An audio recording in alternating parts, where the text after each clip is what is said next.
Michael Verney, I refuse to start off this show. You went babysitting on Monday and left me to the wolves after Tipperary got hammered. So you can kick us off. Did I not leave you off the hook a small bit on Monday, to be honest with you? But the one thing I will say to you is, if you thought those sores were healing, or if you thought the grief, you were nearly over the grief, I'm going to open up all the wounds again today. I don't care. Because I couldn't believe what I was watching last Sunday when I eventually got to watch it back. Just so worrying from a tip point of view. And like, I take a small bit of glee in it as well, or whatever. But like, for Tip to be beaten by 15 points, like in the opening round of the Munster round robin, like no one has been beaten by.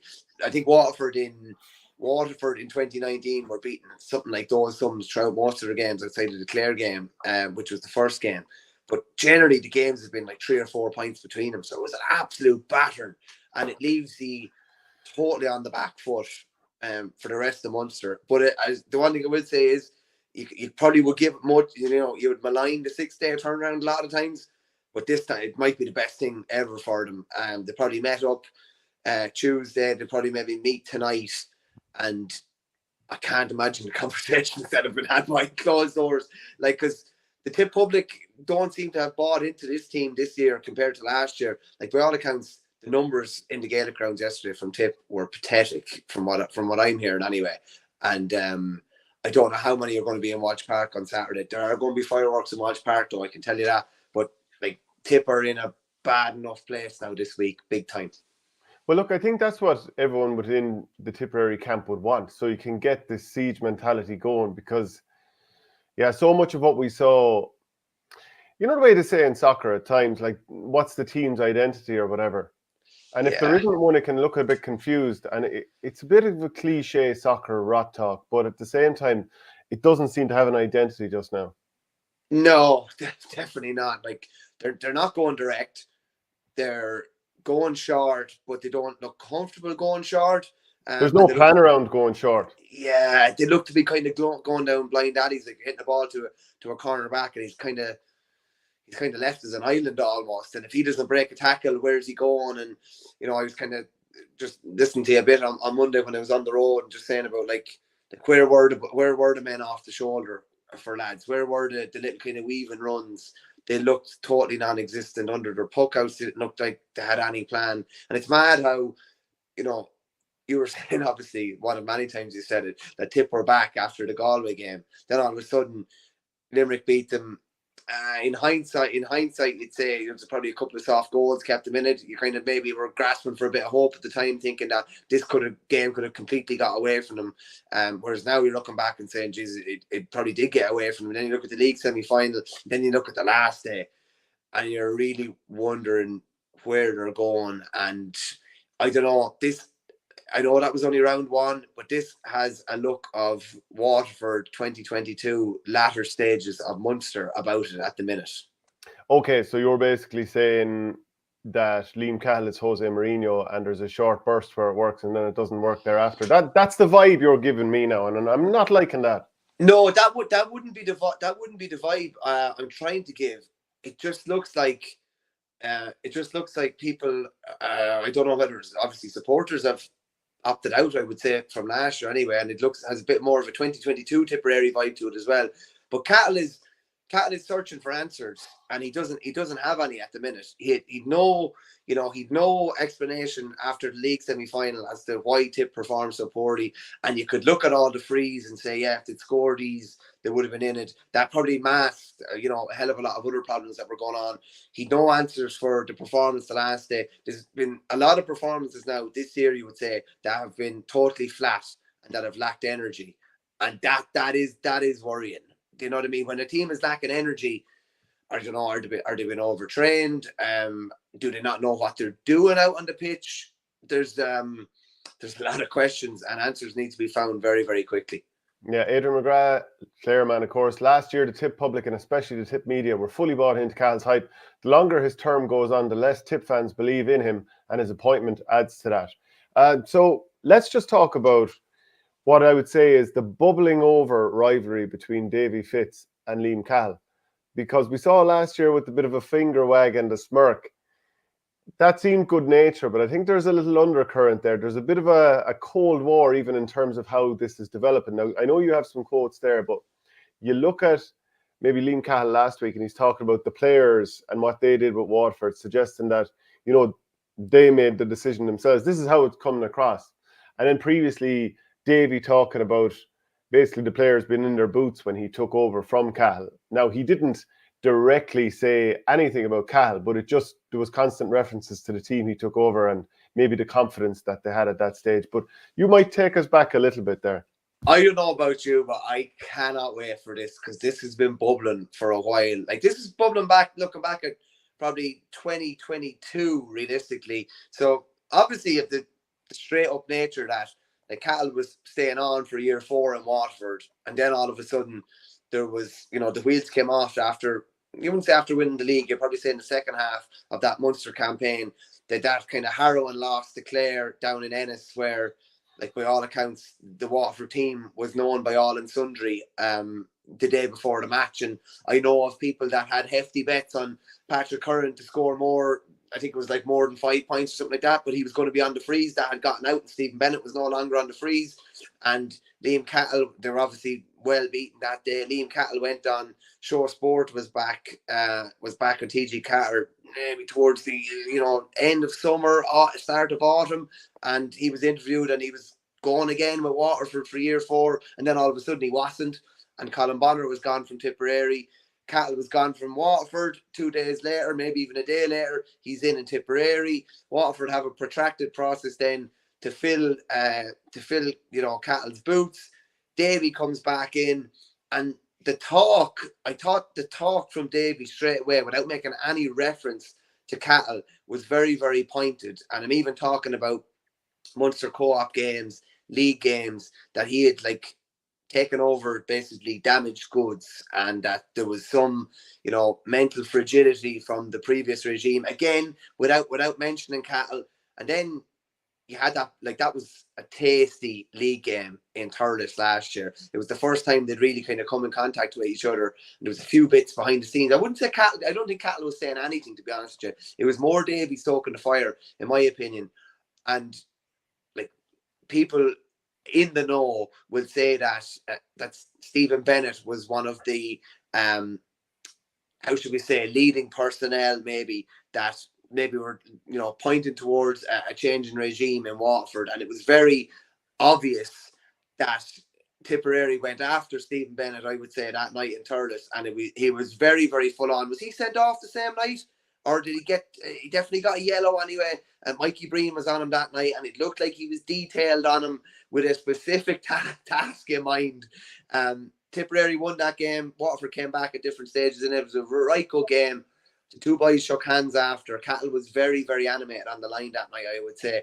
And there was that finger wag, and you're kind of thinking, these two boys are going to meet at the end of Munster, and this is going to be absolute fireworks. But before then, Cork absolutely annihilated Waterford in the second round of Munster. And that was when Davy came out with this, taking over a team that had, emotional damage or whatever. And they met, obviously, in the last round of Munster then, and Tip were legless, and Waterford were missing a load of bodies, but produced a brilliant, brilliant performance. And Cahill came out then and said that he thought the commentary, without mentioning Davy, because they've never mentioned each other's names, which makes it so good. He said that he thought that was unfair commentary, and he said Waterford showed how good they are today, and they're one of the best teams in the country or whatever. And then obviously Davy, I don't know about you, but Davy has kept going back to this. Can I just jump in there and let you go back again? When Davy spoke about emotional damage, we'll just paraphrase it as that. Does he have a fair point? Because you would say that between the time of winning the National League in 2022, and that was Cahill's team, and they played unbelievably in the league, especially the league semi-final and final. And, beat Tipperary the first day out. Cahill has won 4 of his 5 games against Tipperary, which was very good going when he was Waterford manager. They beat Tipperary the first day out. Not the best Tipperary team in the world. They gave everything against Limerick when Limerick were missing lads, and ended up losing. And I said at the time, that's going to have a big psychological impact. Got hammered, the whole lot. But maybe they never recovered from that. So when Davy says, a bit of a team with emotional issues or whatever, maybe there's something to that. So, Yeah. it's very easy to dismiss it, especially when only Davy's beaten, results weren't going well. But yeah, they were only beaten. I think Cork maybe beat them by 5 in round 3 down in Walsh Park, but they needed a big result against Clare the last day, and it looked like the wheels had completely come off. And as I always said to you before, anytime you've the whole team coming out, a couple of days beforehand, and you know who's playing and you know who's not playing, and you know who's hitting frees, and it's not good. Listen, maybe there was something to that. I definitely wouldn't have thought it at the time. At the end of the day, Cahill's regime in Waterford got them to an All-Ireland final from nowhere, got them to an All-Ireland semi-final, won a league title. Who'd they beat along the way? Like, they beat championship wins over Cork, Kilkenny, Tip, who else? Galway, like big teams. And played some of the best stuff, champagne stuff, I would have said. And I think, like, with the way Davy was setting up, and particularly in this year's league, and he kept going back to the fact that, we have problems that we have to sort behind the scenes or whatever, and it kept kind of, I would say, like, sticking the finger in at the previous regime, which was obviously a very, very good regime for nearly the whole bulk of the 3 years, barring the last maybe, I'd say really only the last game was when the wheels totally came off. And then, like, just to add further spice to it, like Liam Cahill's comments the last day after, been beaten 15 points by Limerick, his comments that were like independent comments, I would say. There was no one, teed it up for him or anything like that. It was all, his independent thoughts coming out, and he had a right cut at Derek McGrath in it as well, basically saying, and some people would say that, there were things going on behind the scenes with Derek McGrath while Liam was manager. And, some would say, not me, I don't know the facts of it, and we'll never know the facts of it, that, there was a potential that he was trying to undermine him. We'll never know whether that was true or not, and that could be just hearsay. But Liam obviously had something stuck in his craw, and came out with that comment after, saying that, they were, only 18 months ago, they were branded as the second best team in the country, and their former manager, again, who he didn't name, which is brilliant, because it's all kind of cloak and dagger, smoke and mirrors kind of stuff. But he basically said that, he hasn't been heard for 18 months. Yeah, and the thing about that, is what he's implying there is that Derek McGrath was front and center, and on the RD podcast the day after the league final, saying that Waterford, the team that beats Waterford, will go up the steps, basically saying Waterford have a right chance of winning the All-Ireland this year and potentially are the best team in the country. And basically what Liam is saying then, when the wheels completely came off in Waterford, you'd say in 2023, and they were out of the Munster campaign after the third round, and they were going through a terrible league campaign. Basically what he's saying there is there hasn't been sight nor sound of Derek throughout all of that. And some people would say that, I know Davy was on the Sunday game with Derek at different stages, and that they'd have similar philosophies on hurling, and that Liam, I reckon, was implying that you basically put pressure on me when I was Waterford manager. Why aren't you doing the same and being fair when a perceived buddy of yours is Waterford manager? So that's what I would take from it. But the beauty of it is that everybody can take a different angle from what they've both been saying at different times down through the last 2 years, and that's the fascinating part of it. And I can understand, like, what I'm saying earlier about, I can understand why Davy Fitz would be able to make the case of saying maybe there's a bit of emotional damage and, stuff like that. But then you'd look at from Cahill's point of view and think, okay, the best hurling post 2016 that the likes of Austin Gleeson ever did was under him in those couple of seasons when they were getting out of Munster and onto Croke Park and playing great stuff.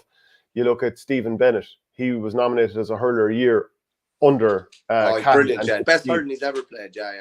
And you could say that about a lot of players, that the best stuff they ever produced was under him. Now, at the same time, you can look at what Cahill isn't fully saying, but implying by talking about Derek and Davy and stuff like that. And you can be like, well, yeah, we haven't really had any bold pronouncements from Derek McGrath about Davy Fitz. Now, maybe there's an element of once bitten, twice shy, because he did get hit pretty hard in terms of like hyping up his team a little bit. And I would hope, I mean, I've no reason to believe anything other than that he was excited and just talking about his county in a way that, maybe any supporter would. And hoping, you imagine the underlying thing is, like, I want my county to win the All Ireland, and I don't know, like, sure, why do you say tip her back every time they win a game? Because you get excited anytime you see anything where there's potential for maybe they will actually go up the steps this year. Yeah, every time they win a sideline cut, I'm nearly saying. But like even what Davy said, or sorry, Liam, I should say, said after the game last week, the players seem to talk about Waterford. The players seem to have found their style now that really suits them, and they had in an All Ireland final, semi-final, league final, a National League title. So he's really saying that they've gone back to the style of play that we had with them, and that they've. I mean, look, it feels like he's inferring that the team has abandoned what Davy wanted to do, and they're gone back playing his way, which is a way that really suits them. Yeah, like there's an element here really is Davy did not give Liam Cahill any credit for all the good things he did throughout his reign, and with Liam Cahill's comments there, he hasn't given Davy any credit for the performance the last. It's a Cold War, isn't it? Yeah, kind of. Like, I don't know about you, like whatever what's going on between the white lines, like you'd imagine it would be fairly spicy on the sideline. You obviously have Liam going back to Waterford, where he was very well got by all accounts. Outside of that, the final period of his reign, he did some great things down there. And the thing about it is, as well, is that probably another one of the main reasons why, whatever about the Limerick result last weekend, but even historically in recent history, one of the main reasons that Waterford will have no fear for Tipperary is that Cahill, was the man in charge of them, basically, when they banished any demons they may have had with them, and to have totally had the upper hand. They've beaten them, I think, the last 4 times they've met in the championship, have they, I think, and then you have the draw in 2018. Like, so when was the last time Tip beat Waterford? Maybe back to that Munster final, hammering? Waterford have won the last 3. So last year they won by 6. 2022 they won by 4 points. 2021, that was the quarter final that Waterford won by, I think for a finish it was 7, but it was a couple of late goals that maybe padded that out a little. 2019, this was Pádraig Fanning's sole season. Yes. And after they got to a league final, things didn't work out for them in the championship, and Tip won by, 18 points. So that was an awful hammering there. And then just before that, there was the draw. That was the day where Waterford 10 points ahead that day in the Gaelic grounds, and there was the ghost goal and all that. Were Waterford that far ahead? They had a load of changes. They were a good bit ahead. They pick up a couple of injuries the same day as well. The ghost goal definitely turned momentum the same day. But this current crop of Waterford players will have absolutely zero fear of this current crop of Tipperary players, and have so much muscle memory of basically beating them, and very, very good memories of playing against them as well. So we've talked about where the rivalry has come from and in what areas it's kind of branched out. Do you think we're going to see a little bit of fireworks on the sideline this Saturday evening at Walsh Park? I think there's going to be John. I'd imagine so. Like, we didn't see any last year, and a lot of that was to do with, like I said, Tip lacked energy on the pitch, and there was probably lack of energy potentially on the sideline as well. Tip looked a beaten docket after 10 minutes, I would say, the last day. They were bringing no energy, and it was funny. 10 minutes? Will you go away? Last year. Sorry, last year. Oh, yeah. Sorry. I thought you were talking about in this game. No, I'm just saying against Waterford, like, Tip looked legless last year against Waterford. You knew, unless they're able to get over the hump here, they were on the back foot straight away. And there was no, it's funny, I was watching The Last Dance recently, and Michael Jordan just said, but lads coming at him with abuse or anything like that, or mountain, and he just said, it's easy to come at me at the start when it's level or when you're winning by 10. But like, he'd really appreciate the lad that would come at him verbally and attack him or really put pressure on him, maybe when they were down a couple of points. So there was none of that in last year's game.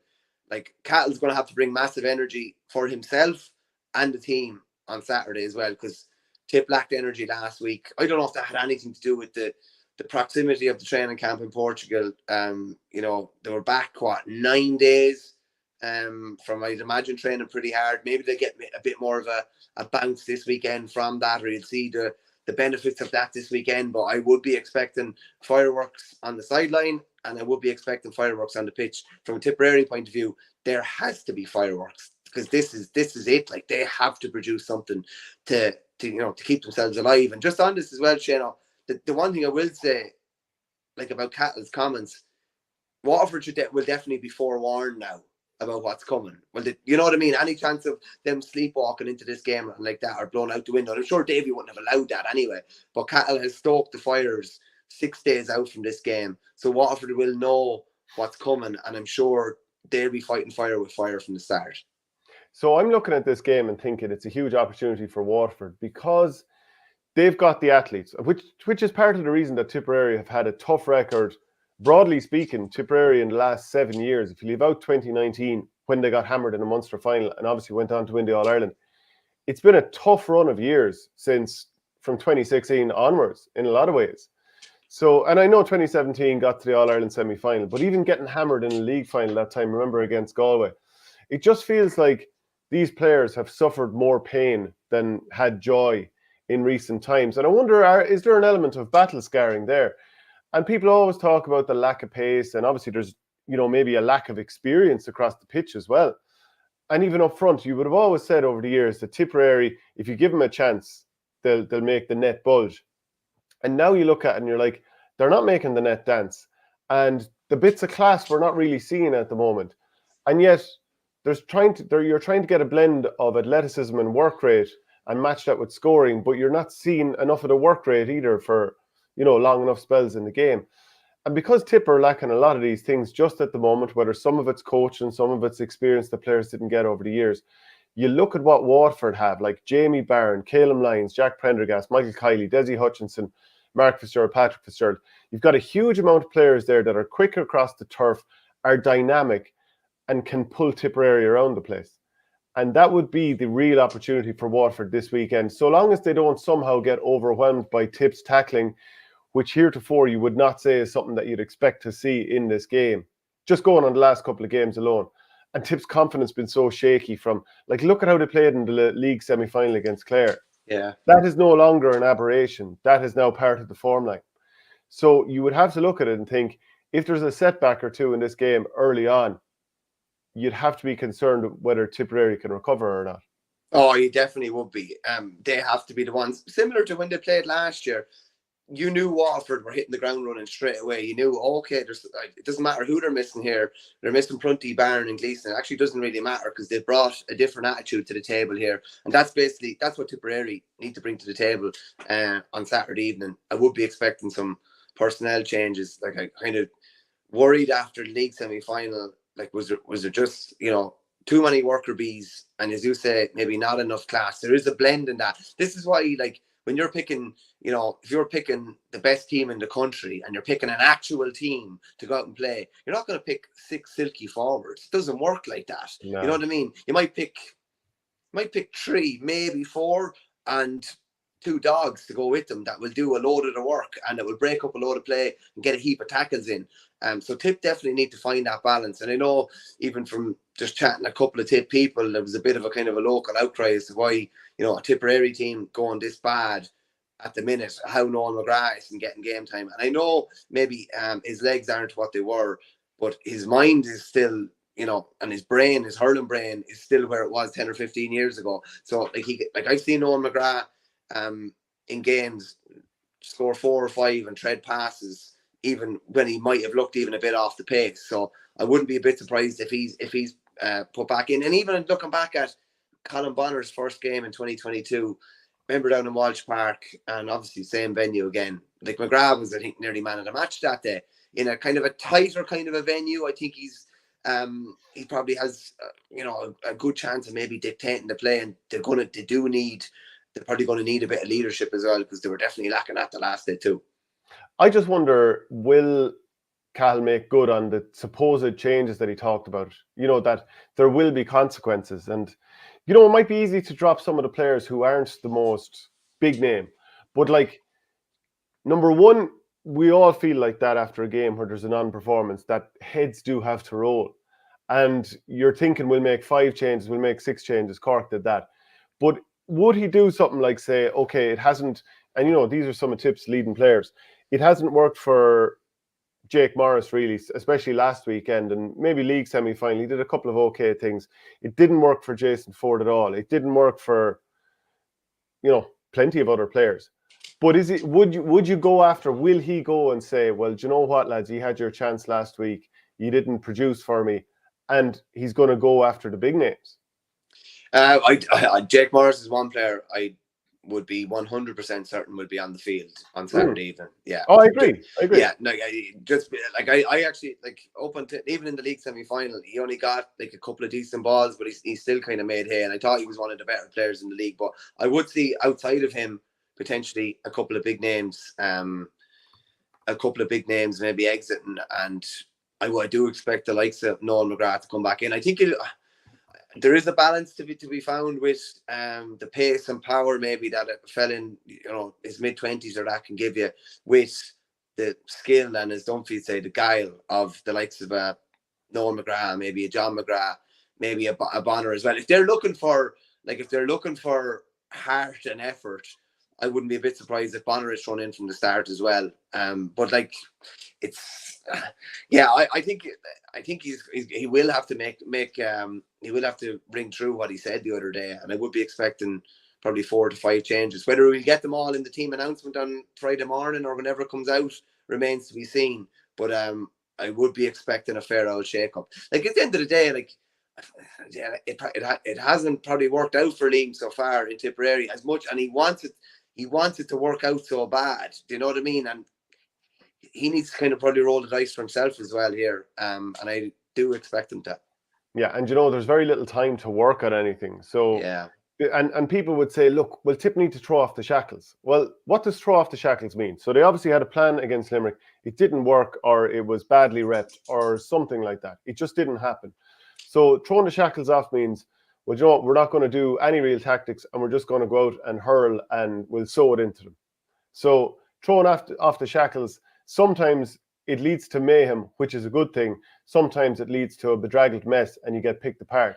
And especially if Watford have the composure, and we named all their athletic players, who are all excellent hurlers, by the way, if they can ride out the storm, maybe they'll pull clear. But I think there's a couple of rudimentary things that Tipperary can do. And I did a video on the sort of ways that Tipperary could go about puckouts without repping them that much at all. And one, you can get that on patreon.com/OurGame. But like, one is just as simple as this, and I've just laid it out here, that you've got the ball here and just totally overload this side. Just totally, either side, it doesn't matter, but just totally overload it. Fire the ball in there and turn every single puck out into a war. Now, Tipperary were doing this against Limerick. They were often, they might have 1 or 2 over here, and ultimately, that Limerick are going to set up. Look, this isn't perfectly set up, and there might be different. It's basically every angle. Limerick will have every angle covered, whether it breaks left, right, forward, or back. Yeah, they'll set up zonally, and Tip were hitting into a zonal area where Tip were slightly outnumbered. And what I'm saying is, let's just kind of load up one area, and I'm showing it here again, and just say everyone in, every ball is a war. Maybe keep one up there if you want to try and work the ball, maybe back to number 9 and fire it into the man inside.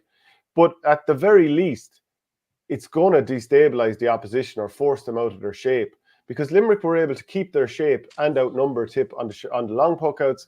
And on the short ones, as you said earlier, ball goes out to a corner back. Hey, best of luck to you.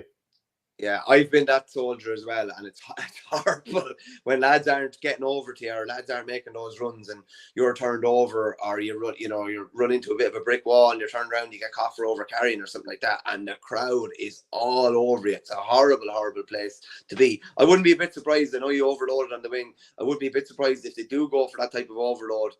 Back to the old Boris Lee tactic against Ballygunner down in Parky Rin down there, and they might go straight down on top of Tyke de Borca and try and act. It's funny, and I know you're putting a load of ball down on top of him, but there's that many people around him that you're actually taking him out of the game and potentially reducing his influence. But it's going back to basics somewhat. But part of it would be as well, like, will Watford set up the same way they set up against Cork, which was straight up, generally man on man, or will there be a bit of overthinking in this? And will they think that we need to go back to the sweeper? We can't do exactly what we've done the last day. Potentially we'll be found out. That was maybe a bit of a surprise against Cork. It won't be a surprise this day. I think if Waterford go back and do slip in the sweeper, I actually think that would play into Tipperary's hands, to be honest with you. And I think you're negating some of the best assets that Waterford have if you do that. So I'd hope that they wouldn't do that, because it worked brilliantly the last day. Adrian McGrath says, if Noel McGrath starts, surely Waterford will put someone like Caleb Lyons on him. Do Tip have any matchup where their player is faster than the opponent anywhere on the pitch? It's a good point, but right, so if I'm And I mean, part of this is down to fitness. Will Barry Heffernan be right? Will Cahill Barrett be right? Will Conor Stapleton be right? All lads who you would say, if they were fully fit, and I was picking the team, all of those would be starting. So Tipperary's depth is obviously hit by that. But if I was looking at the team for this weekend, and I was saying, okay, you're going to have 40 puck-outs. You haven't repped how to bring it out from the back. So you need to be strong with your long-range ones. And I'd be looking at putting Owen Connolly up to the half-forward line. We see Conor Bohill going up wing forward for Antrim's puck-outs, even though he's wing back. So whether he moves from midfield to wing forward or just goes up for the puck-outs, I'd have him wing forward, I'd have Gerard O'Connor centre forward, and I'd be moving Conor Bohill back up to the forwards. A couple of years ago, he made his first championship start for Tipperary wing forward against Waterford at Walsh Park, and he was excellent in the first half and was a puck-out option. Broke his finger, I think, and that was kind of him done for the season. But I would be looking at that. Tipperary need lads who can win primary ball and who have the speed. Like, all of those lads have the ability to get tackles in. Maybe Gerard O'Connor isn't lightning, but, he will get stuck in. I think Owen Connolly is now one of Tip's most important players, which is kind of strange how all of a sudden that has happened. But Tipperary need legs. They need to get Dan McCormick in there, maybe put Bonner in closer to goal. I'd give Mark Keogh another chance. Obviously, Jake Morris should be in there, but I'd have him right in front of the 6-yard box and nowhere else. Any chance of Darren McCarthy could play a part here? Well, he's supposed to play with the under-20s tomorrow night. And actually, the under-20s team has just been released. Let me just see, is he named in the team? And he's named at number 13. So, yeah, I'd imagine he won't be playing. But delighted to say we have Shane O'Donnell just logging on there, Shane. I think I might have caught you by the hop, but I'll just read out the sponsorship message first, which is you're joining us ahead of the Darkness into Light 2024, proudly supported by Electric Ireland. You've teamed up with Electric Ireland Pieta for Darkness into Light, which takes place on Saturday, the 11th of May, 2024. People can sign up to take part at darknessintolight.ie. After that long protracted intro, Shane, how are things with you? I'm good. Hi, Shane. How are things? Michael, how are you? Good, Shane. Yeah, good. Yeah. How's the body after the first couple of weeks of championship? Yeah, it's sore after the Cork game now, to be honest. I think I've mentioned a couple times now that I probably suppressed how physically sore I was maybe after the Limerick game, just trying to focus all attention to the next game, especially given the result. So I think after Sunday this week now, probably crashed a bit on Monday and just coming back from there. Do you know, I was looking up, the last time I was involved in an interview with you was 2015. I just looked it up on my old emails there. And apparently, at the time anyway, maybe things have changed. This is part of a quote. I'm going to look bad now, but I'm desperate for watching matches. I wouldn't have ever watched games. If I wasn't playing hurling, I'd have no interest. Is that still you?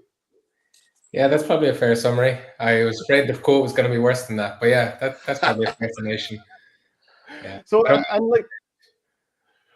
but do you have to study up hurling clips and stuff like that? Or are you involved in that, and do you enjoy that, embrace it? Yeah, absolutely. That part is enjoyable. And yeah, obviously we do team kind of analysis and you do your individual analysis. But from a more casual perspective, I wouldn't necessarily be watching games outside of the ones that I need to be abreast of, basically. So that's kind of maybe where I draw the line. Not to say that I don't ever watch matches, but it wouldn't be how I pass my time. Is that a hunger thing, Shane, or is it just like when you obviously put a lot of time into hurling, so it's kind of like I draw a line there and I go and do other things and it keeps me fresh mentally as much as anything else? Yeah, I think it's kind of like that. I think I spend a lot of time, obviously, when you're involved with the panel, just, all things hurling, like, everything that comes with playing into county. And I think, maybe it's a way to get away from that. I have found that when I have the last couple of years with the longer kind of off season or in years where I've been injured, my hunger for watching games has been way, way higher. Like, I've been absolutely enveloped in games or just want to watch Clare play or things like that. So when I do retire, I feel like that's something that I'll definitely get more into. But at the moment, I think it is something like that. You spend a lot of your time involved in hurling and maybe don't want to spend your spare time outside of that as well watching games. Yeah, you also said at the time you don't watch any TV series or anything like that. Has that changed? Not really. Like, I probably said I play computer. I play PlayStation computer games. So I do that. That would be more casual how I'd spend my time rather than necessarily watching TV or watching games. And you mentioned a game at the time called Dota, and I'm looking at the quotes. You said, I'm not going to even get into that. So what is Dota? Jesus Christ, this interview from a while ago is catching up with me. Yeah, Dota is basically, it's just like an online game. It's like a 5v5 match where you've different this is why I said I didn't want to get into it. But anyway, basically it's like a game you play with 4 teammates against 5 other people, and they're like hour-long matches basically. That's essentially what it is. I won't get into more detail than that. Definitely. Is it death matches though, or what? They're like, it's just you have a base, I guess, you have to protect and you have to destroy the other one. So it's kind of tactical, kind of reactionary. Yeah, it's good, but I'm reminding myself of why I said I wouldn't get into it in 2015. So. What other games would you play, or did you play? Yeah, at the moment I'm playing Helldivers 2. It's kind of a new enough game a couple of months ago. There's a good few of us playing at the moment, so it's kind of like a 4-player game. And then I play like your normal kind of games like Call of Duty, those kind of games. I drift in and out of them. And yeah, that's for the most part kind of what I play. Mostly like FPS kind of shooter games that everybody kind of play. I just play it on computer instead of PlayStation, but I play with the lads playing on PlayStation basically. Yeah, so it's just a way to have the crack with the boys, is it? For the most part, yeah. Yeah, for the most part. Yeah. Okay. Michael, do you want to jump in there? Of your other interest, Shane, when I see what you do on the hurling pitch, like surely at some stage, did you do dance lessons or something like that? You're doing pirouettes in matches these days. I don't even know if you're realising you're doing them. I was never particularly good at anything outside of sport-wise, outside of hurling and maybe to a lesser extent football. But yeah, no, I've never really. I tried my hands at a few things, but no, nothing ever stuck really outside of hurling. So nothing like that anyway. Is that a gaming chair that you're sitting on there, actually? Yeah, it is. Well, this is kind of like my work chair. I can't really show it properly, but yeah. Yeah. So outside of games and I suppose playing a bit of hurling, what other interests would you have? That takes up a lot of my time, to be honest. Like I'm working with I've moved jobs recently, so that's also kind of consuming a lot of time. So between, trying to meet up with people and playing hurling and working, I mean, there's not much time left for the gaming, unfortunately, and there's definitely not much time left for anything else outside of that. So yeah, that's probably the extent of what I get up to. Yeah, Michael, Richard Hogan is saying Verney is a big gamer of Farm Simulator. You could be doing a lot worse now, to be honest with you. You could be doing a hell of a lot worse. Shane, I just wanted to chat to you as well about your hurls. I know you said, I think you played the Hurling for Cancer game a couple of years ago, and your hurl was passed around the dressing room and mocked somewhat by some people. Just talk me through the whole process and how you ended up using the hurl that you are using. Yeah, I've kind of always been using hurleys that my dad has made, or at least he's had some hand in kind of maybe changing or altering. But yeah, I would say the hurling the hurley conversation is probably a small bit overblown in how different they are to your kind of conventional hurley. I don't think there's anything that's that different. The comment that I probably made at that Hurling for Cancer was around adding I've put a lot of weight on my hurleys the last couple of years, or they've got heavier hurleys essentially. That was basically the main change. I think it looks a bit different, but that's probably just an effort to get one side a little bit flatter so that it just controls a bit easier. It does for that reason then it looks a bit weird, and it does get, as I mentioned, when I go into somewhere that hasn't showed it to people that haven't seen it before, there is a bit of mocking about it, but for the most part that's kind of in the past. And is their dad a carpenter, or did he just decide to make hurls for you? So he's an engineer, but would be very just good with his hands, get like doing stuff like that. So I don't, like, my eldest brother, who's like 7 years older than me, would have been the first person who would have been getting these hurleys. So I don't know how exactly organically it came about, whether he started maybe making changes to other hurleys and then moved into making them, or whether he always made them. I'm not actually that sure. But for me, he's always made them. So yeah, he's always been very involved in that. They ain't working out too bad, in fairness, either. So yeah, I would say that it's easy to get things changed. If there's like minor changes, it's very easy when it's a fast iteration loop with your dad basically just saying, will you change this or will you do that or whatever. So yeah, you get them kind of refined to how you like them. You know, the goal he scored against Cork with the pirouette, and like, you know, it was great finish and all that, but when you look back at it, it was almost like the pirouette was unnecessary, just turn and bury it. Like, it was kind of funny to look back on. Totally unnecessary. So I can't remember exactly who I think it might have been. Downey was to the right, and I was kind of eyeing up the situation when Dermot was coming in, and I was expecting to be maybe pressed. I wasn't sure if he was going to press me and leave. I think it was maybe Mark Rogers or Aidan was the next person over. So when Diarmuid passed to me, I was just had to do something just in case he pressed me, because if I went to pull the trigger straight away, and he had pressed me, I would have lost possession basically. So the spin was to spin around the back of him if he had pressed me. But after doing the spin, I realized that he hadn't. I looked like an idiot. So then I just decided I better hit the ball, stop messing around. But like, you know, the previous week when you set up the goal for Aidan against Limerick, you did that spin, which, again, did you know Dan Morrissey was that close? And you're just assuming I need to have a move ready for as soon as I get the ball. Yeah. And now that turn was slightly different in that it was kind of facilitated by a very nice ball coming in. And I wasn't sure if Dan was going to, either way, whether Dan was kind of close to me or far away, that was still probably the right decision. So I just went with that. But the ball kind of bounced very nicely in front, allowed me to kind of like run out, stop and turn it, take it while coming back in, confident in the knowledge that I would take it because it was bouncing so nicely. So I could kind of think about what I was doing next rather than concentrating on just retaining the ball. Do you think you're, just in terms of how you treat matches and prepare for it or do and don't visualize, are you a different player now than when you first hit the senior stage? Definitely in how I prepare for games. I'm a lot more relaxed is not the right word because it's probably not true, but feel like I'm more prepared. I prepare in a kind of more methodical way, I would say, and it leads me to just feeling more confident that I'm going to perform, rather than, I guess, looking back 10 years ago, there was probably an element of like I was very nervous in the preparation, and then was kind of in a situation where I was like, I hope I play well today, rather than being like, John, prepared, done everything I can, and I'm going to go out and do everything I can, and then it'll be what it'll be, which is kind of more my approach now, I would say.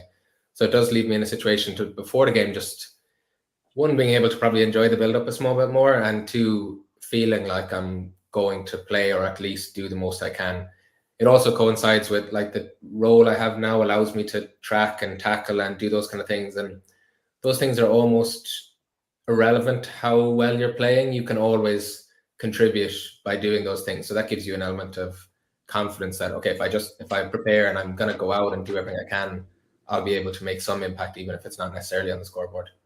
I can't remember the pro sports person that said it, Shane, but like, if you know that you need to do this, and this, and if you don't do one of them in preparation, there's like there can be little like nagging doubts in your head. But when you've all the boxes ticked, it does give you great confidence going out to play a match. You know you've done everything you can possibly do. It kind of feeds you this innate confidence that you're going to have then that things should go well.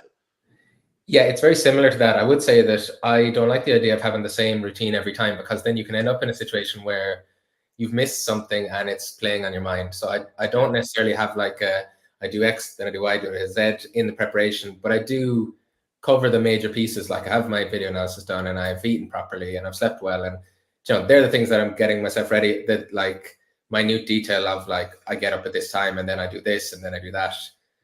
That's not how I approach it, basically. So I don't end up in a situation that you kind of described where like I've missed something and it's playing on my mind, but I have prepared.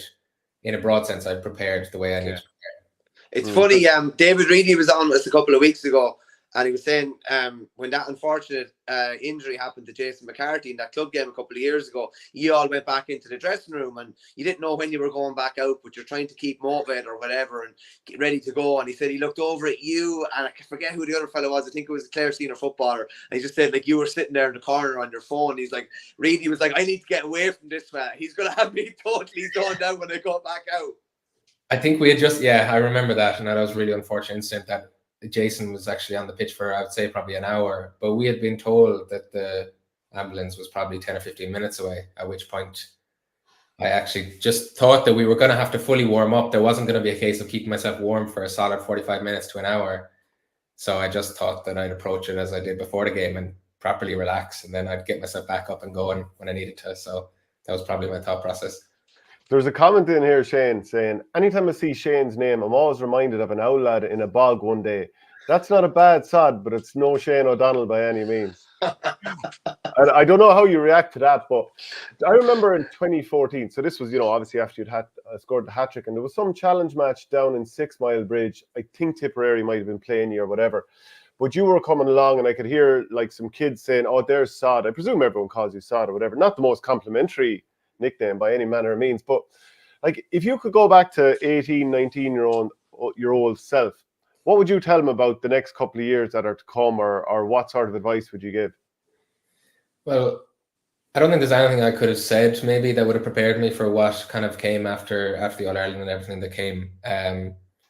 It was just total chaos and it was a whirlwind, and dealing with that was like a day-by-day thing. There's honestly no overarching message I could communicate that would have made that easier.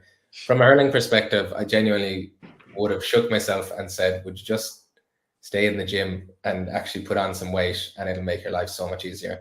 I can honestly say that making that, not even change, but getting like that committed time. I think when I went to Boston was probably my first. I didn't play the league that year, obviously, and I had a decent 4 or 5 months of doing gym work. I think that did really help with understanding that was an important part, and kind of committed more to it in the following years. And I've found that having that bit extra weight and maybe a bit extra strength has made a big difference in the last few years.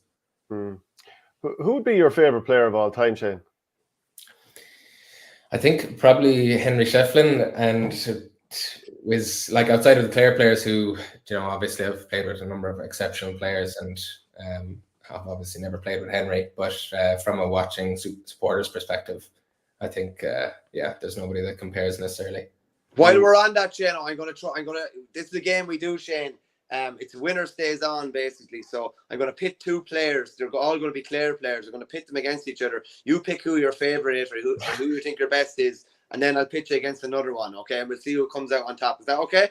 Yeah. Okay. Yeah, he's done this to me before, Shane. It's not fun. Okay. No, it's fun for everybody, maybe by yourself. Brendan Bugler or David McInerney? Oh, Jesus Christ. David McInerney. Okay. David McInerney or John Conlon? Like, is this like a person to mark me, or is this all around? No, this is it's kind of who you think is the better player. I don't know if I can get to the end of this. I actually don't know. It completely depends. That's a terrible answer, but maybe David. I don't know. That's okay. David McInerney rolls on. David McInerney or Anthony Davy? I don't know. I actually don't. I don't know. And I feel like if I continue with my I don't know, then I won't have to continue going through these. So maybe I'm not even going to answer that one, actually. I genuinely don't even know on what metric I would compare the two of them. Okay, I'll go down through the rest of them that I was going to scratch it. Next one was Shawnee Mack. Next one after that was Jamesy, and the last one was Tony Kelly. So I'll just say that I think Tony would come out on top. I'll maybe skip to the end if that's a fair way of playing the game. That's a fair way of playing it. As long as we have an answer at the end, that's the main thing. Yeah. Who would have been the big influences on your career? And I know everyone says family, and I'm sure that your parents did, but if you could go beyond that, who had a big influence on you? I don't actually know if it's fair to go beyond that, and maybe that's kind of cheating in the question, but I would say that my eldest brother had more influence than, like, by a factor of 10 or more than any other person. I think watching him play and turn into the hurler that he was when I was kind of at that important inflection point where I was like, will I commit to this hurling or not? Seeing what he was able to do and the achievements that he had, I think.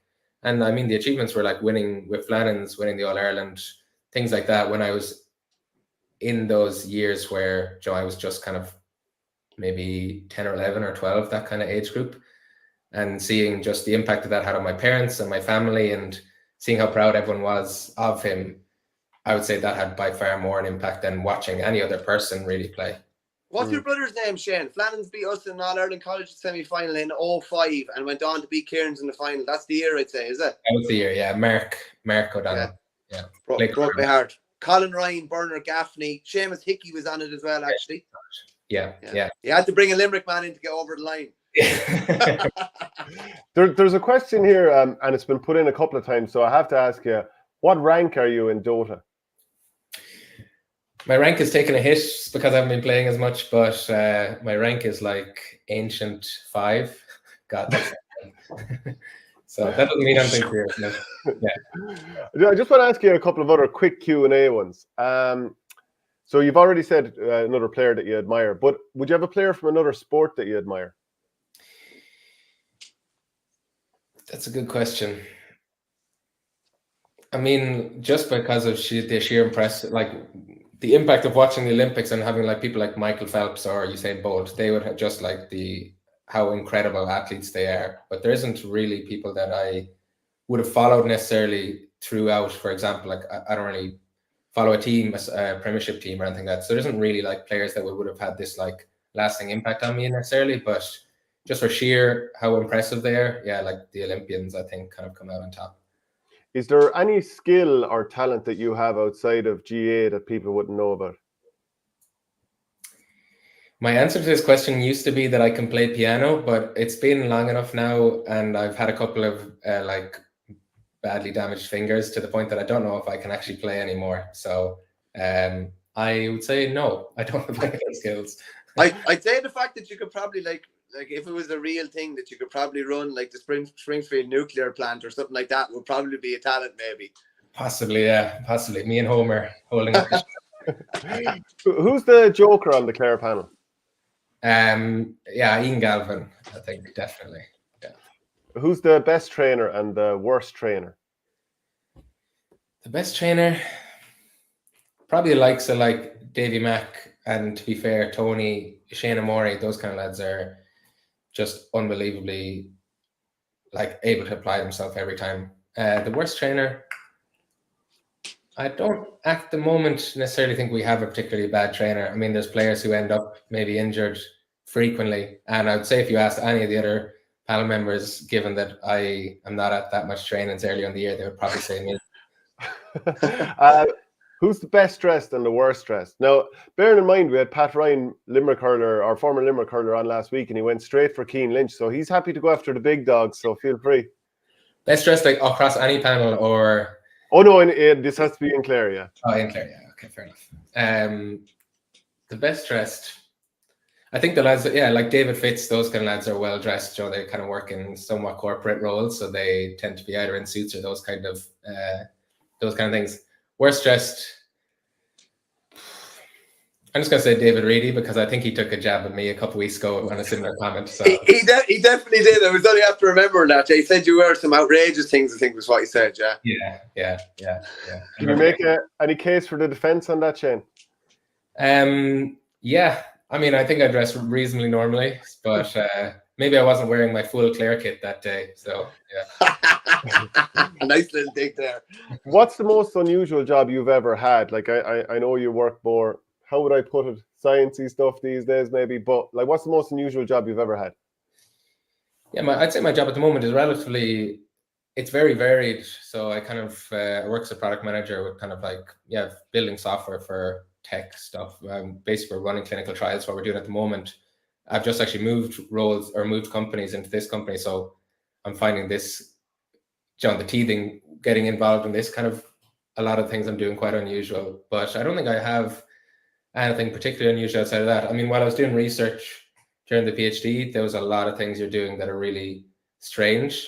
Working with growing microbes and stuff like that is kind of complicated, and it doesn't really respect the boundaries of weekends and things like that. So I would have been in there on weekends late on a Saturday evening waiting for a certain time to pass so that I could test some bugs through some experiment I was trying to run. So that's probably the most unusual thing I ended up doing. Okay. How long do you, final question, how long more do you think you'll stay hurling? I'm not necessarily asking inter-county, but do you see yourself hurling on for another 10 years? It kind of depends on my work situation, I would say. Like, I would like to live abroad and kind of work abroad in the next couple of years, and that would probably dictate when I retire. And then it kind of depends whether I come back. Like, I would like to come back and play hurling with my club for a number of years as I get older. That will basically depend on whether I'm in the country or not. If I was in the country, like, what age am I now? 29, maybe another 5 or 6 years before. I think it's maybe a law of diminishing returns then. You're up and down the country, Shane, by all accounts. You're based in Dublin somewhere, I think, aren't you? Yeah, so I'm based in Dublin I kind of do 6 months of the year. I live with my girlfriend in Dublin, and then 6 months of the year I move back to Clare basically to play hurling. So at the moment I'm based in Clare, and my company are based in London, so I work remote with them all the time. So it makes no difference basically where I am in the country. It's essentially just for kind of living reasons, obviously. But it's just not possible really to be, like, we have an apartment in Dublin, but it's not possible driving up and down from Dublin to Clare just for training and things. So I have to make the decision to move back to Clare. Well, look, Shane, brilliant to have you on the show, and best of luck for the season ahead. Great. Thanks, Shane. Thanks for having me on. Cheers, Shane. Okay, brilliant to have Shane on there. Like, it's fair to say, like just not your typical hurler or typical GA player. Like, there's so many strings to that man's bow now at this stage. Verney's face as Shane chats about sciencey stuff, like a wee dog trying to read a book. Rapping Andy Kelly says Liam Sheedy took a swipe at you, Shane, on the Dalo podcast on Monday about you saying lads were coming out from the back looking for frees, shot fired. Not even sure that. Where one of his own teammates is one of the biggest culprits of that, is he not? What? I don't even get it. What's he mean? I'd say he's talking about defenders coming out and maybe dropping the head or lifting arms, I'd say, more so than anything else.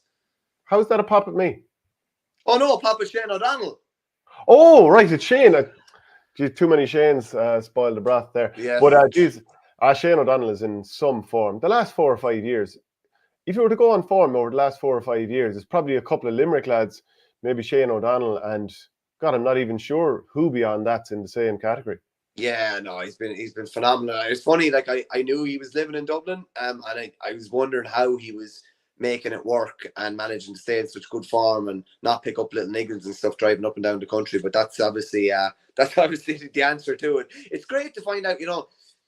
You throw like questions that we could throw questions at him there about the match and, you know, O'Donoghu's sending off and stuff like that. And I much prefer to find out more about him. Like, how much more do you know about him now than before we started the call? Like, do you know what I mean? Like, it's fascinating to find out some of the stuff that he kind of revealed to us. But I don't know much about who he thinks is a better player within Clare. Because, you know, according to Adrian McGrath here, you funked that big time. He had little interest in answering that. I probably made it too hard from the start. I should have given a few gimmies at the start and then slowly eased him into the misery. Yeah, I look. But he did say that Tony Kelly was the best of all of them, and that's including Jamesy, Shawnee Mack, Dalo, John Condon, Bugler, and McInerney. So that's obviously how highly he thinks of him.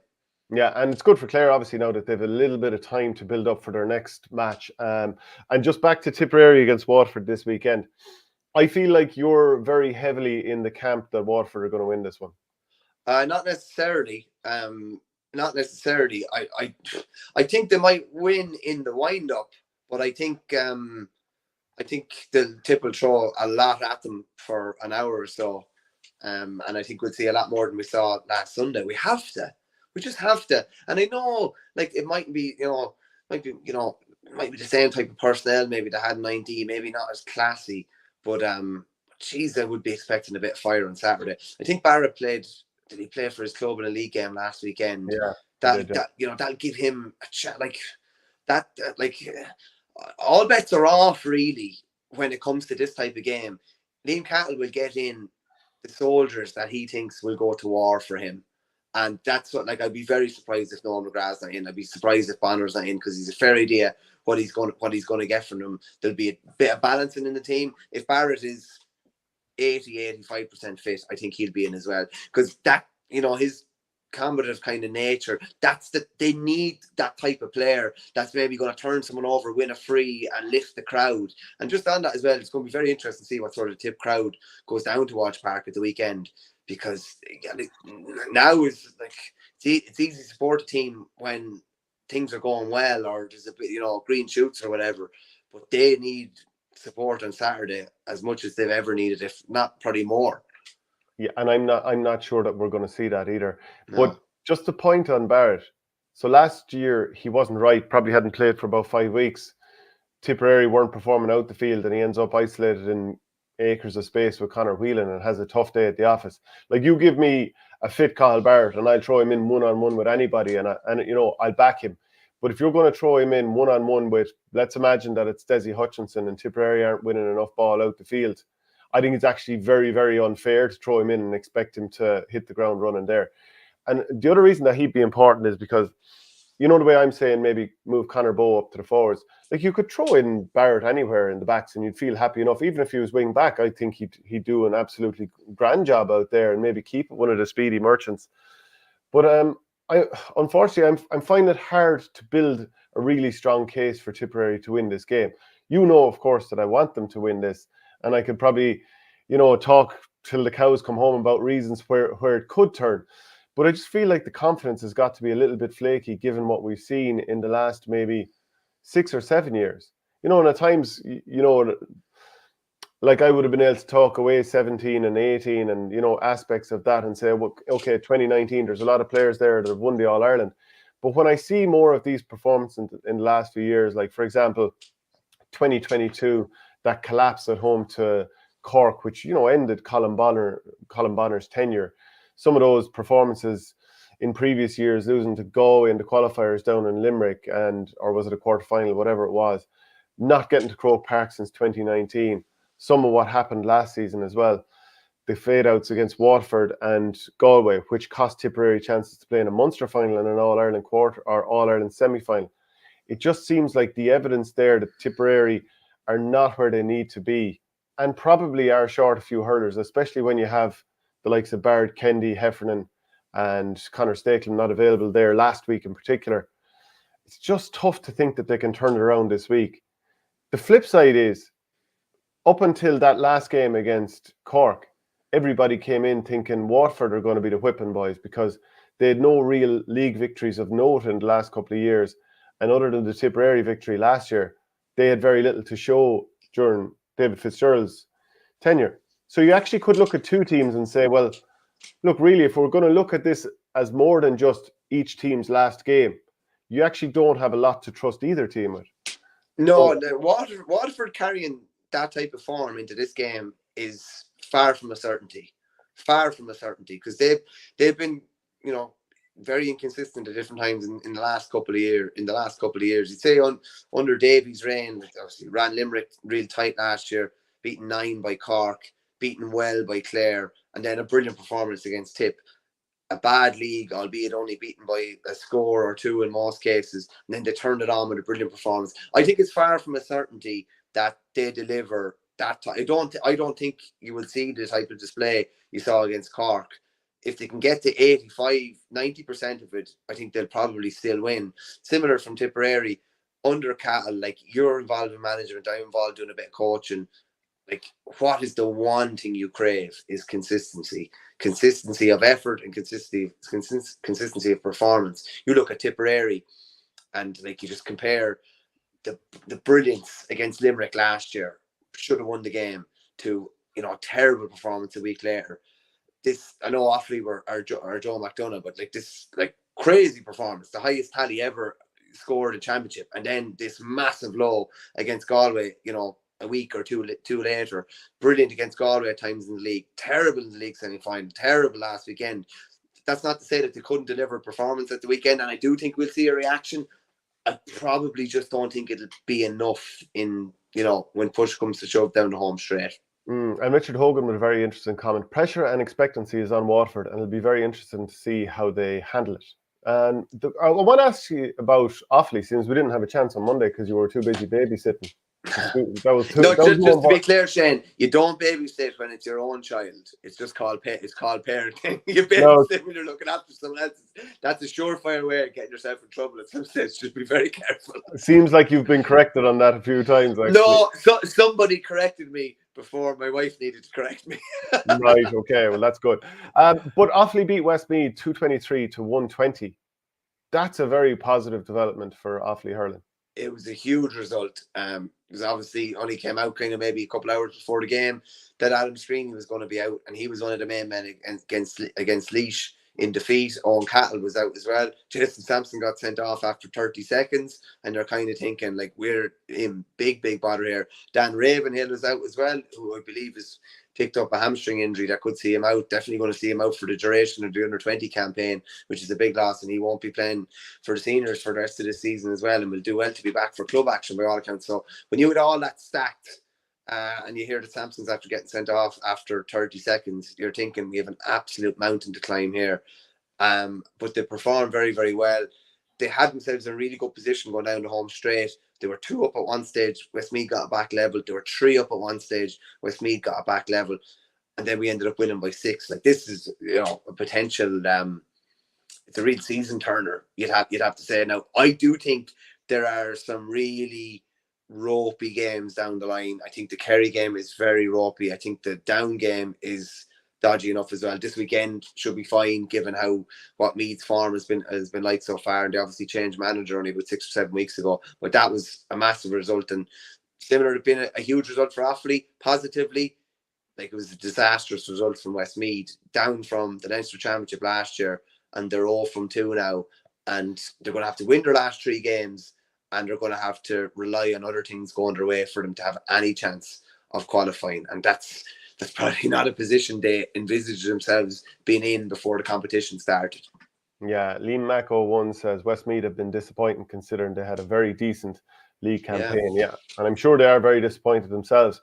If we're to talk about Wexford and Galway, like, Wexford are under serious pressure. They've only 1 point from the first 2 games. They're 5th in the table, which is quite incredible when you consider that, you know, Antrim have obviously leapfrogged them, and rightly so. They deserve to win given how they played down the stretch. Only Carlow are beneath them. Carlow lost 2 games from 2. I mean, it's all on Wexford here to produce against, you know, a Galway team that has 3 points from 4. Yeah, back to the wall from Wexford, and for whatever reason, as Westmeath showed last year, Antrim showed last year, Antrim showed this year, Westmeath showed the previous year. Wexford, when they play teams that are perceived to be like a level probably beneath them, based on just like league rankings, form, they seem to fall down to that level. Similarly, when they play teams that are above their level, Galway and particularly Kilkenny, they seem to rise to that level. Galway obviously had a tough game last weekend against Kilkenny. I just on that, like if you said to me beforehand that Galway would be the ones scrambling for their lives to get a leveler the 5th minute into injury time, when Owen Murphy, Adrian Mullen, Owen Cody and Mikey Carey were missing, I would have said this is an absolutely disastrous result from a Galway point of view. Now, there is this thing at the back of my head where I think they're going to come good, and they're still going to qualify, and potentially they'll come good in a Leinster final, which they haven't in recent years. But things aren't exactly going, you know, too swimmingly in Galway at the minute. You would see from an outsider looking in anyway, and looking at, like, I was listening to an interview with Henry on Galway Bay before Leinster started, and he was talking about the biggest positive, 2 big positives throughout, you know, the 3rd year, and he said all the young lads that have put their hands up and are contributing now. And then I looked at the panel and the players that are featuring, and I'm like, where are these young fellas? Because outside of Gavin Lee and maybe Derek Fatty in the goals, it's the same faces. I think 9 of the 20 players that featured against Kilkenny the other day are class of 2017. And Adrian Toohey, who's another, was on the bench unused. So, like, to me, they're going back. Like, and even Johnny Glynn been called back in. And would I take him if I was Galway manager? You're dead right, I would. But they're going back to the players that have been there time and time again. Most of them started out in 12 and 13. Like a decent stretch ago now. So it doesn't look like too many of those kind of new faces have stepped up. And then from a Wexford point of view, like, I do think Wexford will deliver a performance at the weekend. Whether it be enough to take at them from Galway. Listen, it's probably 2 inconsistent enough teams, you'd have to say. But Galway generally don't lose round-robin games and have only lost 1 throughout the whole competition history. So if you're putting the gun to my head, I'd probably think Galway would get a result. But that wouldn't be with any great degree of confidence either. Yeah, Pádraig Ryan says Galway are awfully fickle too at times. They either blow Wexford away or they'll underperform. Nearly a coin toss with them nowadays. And you mentioned about the changes that Kilkenny had to make because of injuries, Owen Murphy, Owen Cody and Adrian Mullen. But I still look at their team and I'm just wondering where the weakness is. Aidan Tallis had a mistake. Fine, that can happen. First day out. Good variety of puck out, Shane. I'll give him something a bit different, I think, to be honest. So I think in general, it's not like he was a huge drop-off. We'll put it that way. Then in terms of the full backline, Mikey Butler, Hugh Lawler, Tommy Walsh, no problem there. Half backline, David Blanchfield, Paddy Deegan, Shane Murphy. I think Shane Murphy has probably been their find of the season, really good. Midfield, Cian Kenny, he's been playing every game. Richie Reid, he's played there before. Half forward line, Billy Ryan, obviously a lot of pace there. John Donnelly, really good ball winner, clever hurler. Tom Phelan, having him back is a big positive. I think he showed last season, even in the All-Ireland final against Limerick, that he's now a starter. Inside line, Mossy Keown, he seems to come off the bench, make an impact, get started the next day. And in this game, I think he scored 4 from play. TJ Reid and Luke Hogan, maybe Luke Hogan is still trying to find a position in the team. but they weren't a hugely weakened team. Yeah, they had a bit of an edge taken off them for sure because Mullen and Cody are so good, but it's not like they were putting out a bunch of bogeys. No, they have a lot of lads, I would say, within their squad at a good level, but like they were missing 3 all-stars, and lads were able to slip in and they were able to get a result, and probably should have got a win realistically. So that, I'd say, it'd be heartening for Derek Ling. Just on Wexford as well, like I know they were beaten last weekend, but Lee Chin was absolutely phenomenal. Like, he was just a one-man wrecking ball at different stages, and it was kind of really only when Paddy Burke went over on him that he was able to quieten him somewhat. I just thought in the final minutes I couldn't get over how panicky they were. Even that block down on Mark Fanning, like, it's just, there was a lot of panic, and even they went very, very long at the end. It was probably nearly too predictable at the end, but they got hands on ball at different stages, and they were actually turned over a heap of times, but they turned themselves over. Actually, like, we just delivering a bad pass or something sloppy or something like that, and they left the door open for Antrim. And in fairness to them, fair play to them, they fairly flew through that door. The sideline from Walsh was brilliant, and even that story, it was up on the OurGame Twitter, like the fact that why he didn't take off his helmet after, because he bought it off the fella that tragically died 6 years, or died recently. He brought it off him 6 years ago, and he wanted to wear the helmet and keep it on him to honour him after. I just thought that was a lovely touch, and it was the result that Antrim have craved for so long. And it's nice that they get a break before the Dublin game. Now, there's expectation on them going into the Dublin game, which is a different kettle of fish. Whereas, like, I think they were 9-1 underdogs or something going into that game at the weekend. When there's expectation on them, they probably generally haven't delivered as much. But what a huge result. And it's blown Leinster open, and it's made every game have even more consequence than it would have had. The last 5 games between Wexford and Galway have only produced 6 goals. So it tends to be tight enough, obviously, by the sounds of that. Like last year, Galway won 24 points to 212. The year before, 119 apiece. The year before that, 2020, Galway 127, Wexford 17. 2019 was 16 points apiece. I mean, not a classic there. 2018, Galway 123, Wexford 17 points. And then if you even go a year before that, remember the Leinster final, for the first half an hour, and 60,000 people showed up for this one, but half an hour, Wexford were competing really strongly. And this was obviously a Galway team that went on to win the All-Ireland. From then on, they just bossed the rest of the game. But a point I'd make about Wexford, it feels like the first time in a while where they were able to start Rory O'Connor, Conor MacDonald, Lee Chin. I feel like there's somebody else who's an obvious... Well, yeah, he was very good in the full back line, actually. He mopped up an awful lot of ball, and without Liam Ryan, it was really important to have him going there. But it feels like they were able to start a lot of their key men at the one time, and they just still, outside of Chin, it feels like the other lads, maybe they just haven't had enough game time yet. Keane Byrne obviously was excellent, but those lads are going to have to all be able to produce against Galway if they're going to get a result. Well, the gun is to the head now. Like, they have to get something out of this game, realistically. Otherwise... they don't get anything from this game this weekend. They've played 1 point on the board, and you're looking at the Carlow game, and you're looking at Kilkenny obviously again, and just say if they don't beat Kilkenny, I think that's the last game, I think, this time around again. Yeah, they're staring down the barrel of a gun. Just let Carlow get points somewhere else, and Antrim pick up more points. Like, they need to, like, in fairness to them, when the gun has been to the head the last couple of years, like it was when they welcomed Kilkenny to Exeter Park last year, they found a result when they needed to. As one of the commenters said, this game will go one of two ways. It'll be ridiculously tight and potentially end up as a draw, or Galway will win by 6 or 7. I do think it will be tight though, and I would be expecting a reaction from Wexford, even though, like, you tried to throw egg on my face earlier on the year when you know, because I had said I was worried about the future for Wexford hurling maybe last year, and I still am, to be honest with you. When those guys, a lot of those lads you mentioned, and Liam Ogue and Dermot O'Keefe added into that as well, I think when they go, I think they are in a bit of trouble. And there's a bit of a balancing act at the minute of getting these new faces game time so that they're the new leaders in 3 or 4 years, but also keeping the elder statesmen there and trying to get results as well. Because at the end of the day, that is the currency that we all want. So you're bringing up old conversations there. You're looking to settle a couple of scores about what before. It's funny, I had a conversation with someone at the races yesterday, and I just brought it up and said, "Geez, I think Wexford have some worries going forward." Then it's just like thinking in my head, remember that when that clown Stapleton tried to say because they won the Walsh Cup that basically that they were going to dominate for the next 5 years, and basically the comment I passed was absolute nonsense. Pretty sure I didn't quite say that, but there was something else I wanted to say to you. Yeah. So when we had Alan Cadigan on a couple of weeks ago, I predicted my 3 to get out would be Galway, Kilkenny, and Dublin. You both went with Wexford. Are you sticking with it? Will Wexford still get out? Yeah, a point at the weekend, and they'll have to win their last 2 games. It's a fair uphill challenge from here.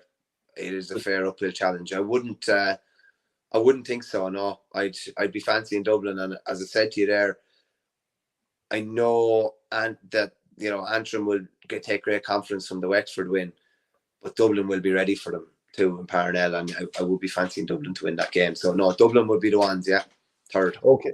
Well, look, we're joined now by Cian Johnson to talk about some of the football coming up this weekend and the draws that have been made this week already for the All-Ireland group stages and the Tailteann Cup. Cian, what's the thing most pressing in your mind now? Is it the provincial finals that are coming up, or is it the draw stuff?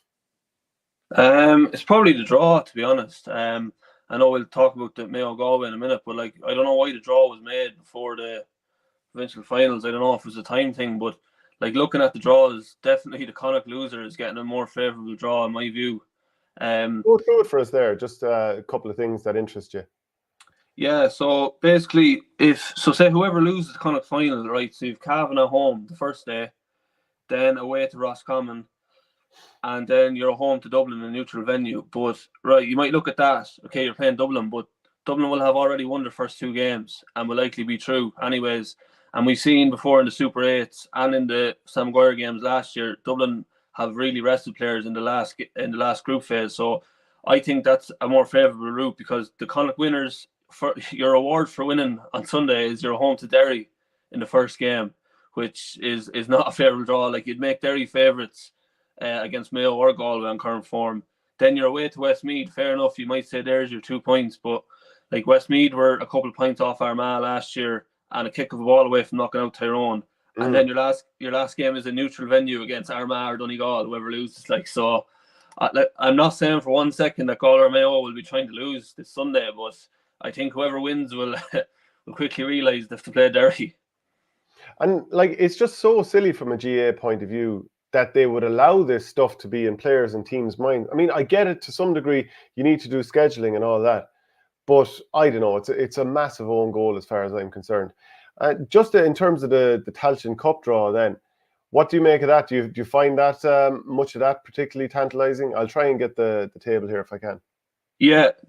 I think Group 2 is probably the strongest on paper. I think Sligo are up there with the favourites, probably with Down. Maybe Kildare, depends what Kildare's going to turn up. Trips to Carrick and Shannon or Fairfield is a far cry from what Kildare have been at the last few years. But look, they're not there by accident. It's their own fault. But yeah, I think Group 2, Sligo, Antrim, and Wexford, they're all fairly decent teams. Wexford done all they could but get promoted. What about my county? Cannon fodder. They're struggling. They're struggling at the minute. I don't know what it is. Maybe Michael Quinlivan or someone might come out for the Tailteann Cup. But yeah, I'd say Group 2 on paper is probably the strongest. It's hard to know after that. I don't know what you think, but I think 3 teams going through out of Group of 4 is nonsense. I don't know. It takes. I know they're looking for jeopardy on the final day, but I mean, just take your preliminary quarter final out and have 2 teams go through it, and you're on about 7 weeks in the calendar and letting teams have 2 weeks before league final. You're saving a week or 2 there. Yeah, look, it's totally ridiculous. But just to move forward to some of the games that we're going to have this weekend, Clare against Kerry. At least it's in Cusack Park, so I mean, you'd feel like it's going to be a turkey shoot if it was somewhere down in Kerry. Do you give? Look, we don't really give Clare a chance here, do we? No, I don't think so. It's a hard sell. Kerry beat Clare by 14 points last year in the Munster final. It was in the Gaelic grounds, but Clare have lost their manager and a fair clatter of players as well. So, fair play to Clare. They hedged their bets on the coin toss and they got it at home. I'd say Kerry would probably prefer that as well. They're not going to get anything out of thumping them in Killarney, but Look, Cusack Park is a tighter venue. Like, bar that, you know, it's a hard sell. It really is. Like, especially because Kerry won't be happy with how they played the last day. And I think, you know, individually or collectively, you always kind of you use your last performance like as a reference point. And when you haven't played well, you always want to go up and put it right the next day. And you look, even the Cliffords, like, I mean, David made a lot of uncharacteristic errors the last day with skills.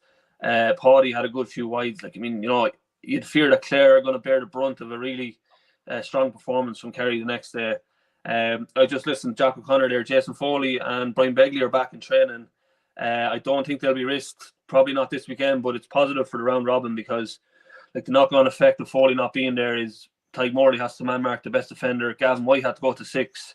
You miss his trek going forward. So, yeah, that's positive for Kerry looking at All-Ireland contenders. But, yeah, this Sunday, look, it's a hard sell. Minus 13 handicap, so it is what it is.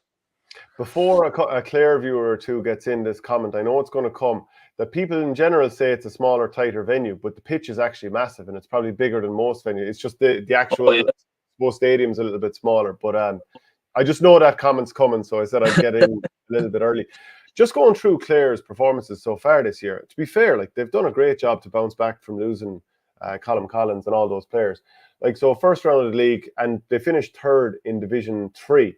So first round, they won by a point against Sligo. Second round, they lost by a point to Westmeath. Then they had a victory by a point against Offaly. Had a bit more to spare against Wicklow, 13 points. Beat Limerick by 5, beat Antrim by 3, and finished up getting hockeyed down by 11 points. So what of that is preparation for what's coming this weekend? Probably none of it, to be honest. It's very hard when you're playing against teams at that level. Now, saying that, like, Sligo finished mid-table Division 3 and put it up to Galway a couple of weeks ago. I know it's an understrength Galway, but, you know, I suppose Division 1 versus Division 3, you're always going to be up against it. Look, Clare have some nice players. I know that they're missing a lot of experience, but, like, Emmett McMahon is a really good player, has done really well for UL in the Sigerson. He's a lovely playmaker, good kicking style. Aaron Griffin is very dangerous. He got 5 points last day against Waterford. Kieran Downs as well is a very good kicker of the ball, can score from distance. The worry is, like, will they get enough quality ball? Will they get enough ball at all, really, in general? So probably not. It's hard for Clare, you know. I suppose it's like Offaly last week against Dublin. I suppose when you're going into a game where you're such big underdogs, you kind of just have to, you know, try meet your own targets, and, you know, try not worry about the score too much if you go down early. And even looking at the draw there as well, like, Clare are in the group with Tyrone, Cork, and the winners of Ulster. Like, so, you know, it's not getting any easier. And maybe a run to the Tailteann Cup wouldn't have been the worst thing for this team and this management. But yeah, no, we'll have to see, I suppose. Yeah, especially, like, Clare have only played one game coming into this in terms of the championship. That was beating Waterford 220 to 1-9. So how much do you learn from that, really? And the other provincial final, I have to be honest, I find it a small bit difficult to get too amped up for Galway against Mayo when they've met for 12 seasons in a row in the championship. Yeah, same. I'm like that as well. Now, I was just reading there yesterday. I think it's the first provincial final in Salt Hill, bar the COVID one, where there was no fans since 2009. So I think that was actually the game where Conor Mortimer done the Michael Jackson celebration. You know, where he pulled he pulled up the jersey and he spelled Michael wrong. But anyway, you know, we don't see too much of that these days. But yeah, no, it's hard to get excited about it, but it's also hard to get a read on teams where they are, like, especially Galway. I know, like, we're talking about it all year with the injuries, but when you're missing so many of your key players, it's really hard to compare them. And I know Shane Wall started the last day and Comer came on and made an impact, but, you know, no disrespect to Sligo, but, you know, it's a different animal that they're facing on Sunday. And, you know, if Galway play like they played against Sligo on Sunday, they're going to get blown away. And, you know, you can do training matches or whatever all you want, and, you know yourself, you know, in training games, if you fumble the ball, you get a second bite at it. You know, you might get 6 or 7 shots in a training game. You'd be lucky to get 2 or 3 in a championship game. So, like, how far down the line are Galway's players in terms of match sharpness? You know, they're match fit now, they're injury free, but I'm not sure. I think Mayo are coming into this with a more solid team selection and more solid form. They had a really steady league, pulled up near the end, could have made league final if they wanted to, beat Roscommon the last day in the championship game. So based on team selection and form to date, from what we've seen, you'd have to make Mayo slight favourites. Over the course of the history between these two teams, they've played 94 times, 6 draws, 45 wins for Mayo, 42 for Galway. So obviously it's been very, very tight all the way down through history. But I'm going to throw one at you here, and it's going to be a difficult one for you. Pádraic Joyce played 11 times for Galway against Mayo between 1998 and 2011. How many did he win? Jesus, it's either a lot or none. Or a halfway house. Yeah, I don't know, the way you phrase that, it's kind of like it's either way. I don't know. 6. He won 6, yeah. Last 5, so it was a halfway house. Pure guess that was. And then the other way around, Kevin McStay played 5 times against Galway between 1983 and 1990. How many did he win? 2. 1. And it was 1 draw and last 3. Jeez. Yeah, I mean, Galway, they're in their 9th successive final. They missed out for the last time in 2015. 1-4, lost 4, a draw with Roscommon in 2016. So it's pretty much a mixed bag here. And the way you're talking there, it feels like you're not entirely sure what you're going to get from Galway in this game, selections, injuries, whatever. And then also Mayo, I remember us not too long ago talking about how maybe enough of the forwards weren't contributing. Now, in the meantime, you could perhaps say that they've addressed that somewhat. But do you know what to expect from either team? No, not really. Mayo's forwards probably had their best game in a long time against Roscommon the last day. I still think Mayo are very weak at midfield in terms of competing in kickouts on both ends, fielding. Roscommon really ate them the last day. Enda Smith, Nulton Harney in the air really got on top, and it's a problem that's been there for a while. Even the 21 final with Con Kilpatrick and Brian Kennedy really dominated as well. So I don't know, maybe that's an area Galway can go after. But even just, I know like this is you're predicting injuries here, but I was just putting together like the front 8 for Galway if everyone is fit. And Killian McDade, he fractured his tibia in the club championship last October maybe, and there hasn't really been any update, so I don't know how close he is.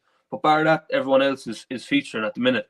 So like Galway's depth in defence now from last year, so they have Johnny McGrath, who's done brilliant man marking jobs during the league, Sean Fitzgerald, Liam Silk is back, who was travelling last year, and Kieran Malloy was injured last year. So that depth in defence has allowed them to play Sean Kelly further up the field. So if you just say Paul Conroy, Sean Kelly, Killian McDade, Matthew Tierney, Johnny Heaney, Shane Walsh, Damien Comer, Robert Finnerty, like that front 8 in my view is the second best in the country after Dublin on paper. And I know the game is not played on paper, but like if Galway can get everyone on the field and match sharp, I think their ceiling is definitely higher than Mayo's. Because it does feel like the last couple of years, they got to the All-Ireland final, gave a pretty good performance against Kerry. You know, you could argue maybe they should have won it. But it does feel like the wheels have come off since. And whether it's through the training load not being right, bad luck with injuries, whatever it is, like I think the window for Shane Walsh, Comer, and so on and so forth, it's closing rapidly. They need to get it done very quickly. Yeah, definitely, yeah. And even after they lost that final, like a lot of the kind of narrative was that, you know, Galway will be back, they're a coming team and all that. Like, I think Galway missed a chance of a lifetime in that final. Like, because that, as we've seen now, that's not a really spectacular Kerry team. And like, it was 16-all maybe with 2 or 3 minutes to go, and Kerry just pulled away. So, you know, you don't get too many chances when Dublin are out and to win All Ireland. So, yeah, look, Pádraic Joyce under serious pressure.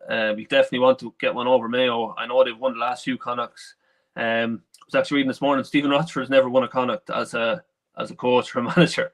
And he mad, isn't it? And he's won an Ulster with Donegal when he was him as a coach. But like he was with Mayo in 16 and 17 when they almost won All Ireland's, like, but they didn't win a Connacht. So they'll probably go after that. And Kevin McStay has made no secret this season about trying to go through the front door and having your destiny in your own hands, playing every 2 weeks and keeping that rhythm. And then even about the training load, that if they're playing every Sunday, they can train Wednesday, Saturday, and things like that. So yeah, I think they've made no secret of that throughout the league. So Mayo have to go for this. And yeah, look, I wouldn't be mad tipping them either. Like, I'd say just purely off selection and form, you'd have to go with them. But even last against Roscommon, I think Roscommon had like 7 more shots than them in the game or something like so. Like, I mean, Mayo are still there to be got at, and if Galway's players are up to championship intensity and match sharpness, I think Galway could easily win this. But if I was to call it, I'd say Mayo slightly. And then just to talk about last weekend and Donegal beating Tyrone after extra time. Did that game pan out anything like the way you expected? I think definitely after the kickouts got exposed by Donegal exposed Derry, I think Tyrone were always going to come off the kickout. And I thought Tyrone got really unfair criticism on the Sunday game, saying that they were sitting back and, they should have pressed up on kickouts. Like, I don't know, like, as far as I've seen Tyrone are best when they sit off the opposition, force them into turnovers. That, that famous clip of the 10 lads tackling one lad against Kerry there back in the day, like, that's Tyrone. Like, I mean, like, when Tyrone won the All-Ireland in 21, that was their tactics against Kerry. I think they gave Kerry every kick out and Kerry started running down blind alleys, turning them over. Same against Mayo. So I don't know, why would you want Tyrone to press up and play a basketball game with Donegal? I think Tyrone definitely ran out of steam, and like the extra day was massive there, because like that Tyrone played on the Sunday at 4:00 and went to extra time, and like by the time some of them lads and by the time some of them lads would have got home Sunday evening, like that's a full day Donegal had on them, and then they had to play extra time again. So I don't know. To be honest, I expected Donegal to win a little bit easier. And like Tyrone were so close to winning that game. Like Niall Morgan would be kicking himself over that ball he spilled. Like it's not like him, and he actually had a brilliant game. Other than that, like Tyrone were so close to pulling off a massive shock. So yeah, no, they'll definitely have a say in the round robin if they get all their players in the field as well. Like Peter Hart's still out, Conor Myler's still out. Con Kilpatrick came back the last day. It didn't look that match fit. Like Matty Donnelly, like I mean, he's after playing 90 minutes in 2 weeks after being out for almost a year. Like he's what a warrior. Do you like watching this Donegal team? Because Jim McGuinness has been doing a lot of analysis on Sky Sports and so on the last number of years. Went off and did his qualifications in soccer and had a couple of jobs there and whatever. And if you wanted to be really reductive, you could say it's negative old SH1T that we're looking at now. Did you expect something different, or reverting back to something that's not too dissimilar from what we initially saw in his first reign? Should we have expected that? Yeah, maybe. Like maybe he's just using this maybe as year one and looking for short-term success, which he looks to have got. Could get an Ulster title, could maybe get to an All-Ireland semi-final. But like I think it's widely accepted now that that style of play is not going to win an All-Ireland. I don't think you can beat Dublin and Croke Park playing that way.